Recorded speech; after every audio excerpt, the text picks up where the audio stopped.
Тэгэхээр ер нь бол энэ Монголын хөдөө аж ахуйн салбарын хөгжлийн гол тээг бол би мал эмнэлгийн салбар болсон байна гэж хэлж байна. Энд зөв удирдлага зохион байгуулалт дутагдсан байна. Намайг сумын дарга байхад л ийм байсан. Одоо сайд болоод ирэхэд бах байдгаар. Харин зарцуулдаг мөнгө нь ихссэн, механизм нь их болцсон. Ийм л байна. Монгол улсын ерөнхий эмчийн гарын үсгийг хөрш орон зөвшөөрөхгүй бодлоо тийм ялзарсан биш. Тийм учраас би мал эмнэлгийн салбар дээр дөрвөлтөйхэн шинжил хийхин төлөө байна. Тийм ч учраас би мал эмнэлгийн даргын одоо ерөнхий газрын даргаар энэ яамд олон жил ажилласан энэ алтан гэрэл гэдэг хүнд би итгэл хүлээлгэж томилсон.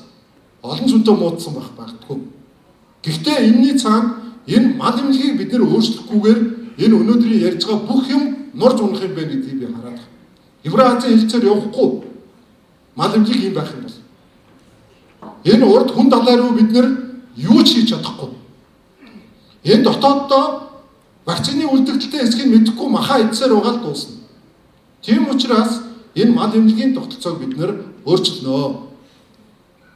Мал эмнэлгийнхэнд та бүхэн Монгол малыг паразитаас нь салгаарай. Сайдын хувьд би танай салбар дээр хэрвээ паразитууд байгаа бол зоригтой салгаж чаднаа гэдгийг бас би хэлчихье гэж хэлж байна.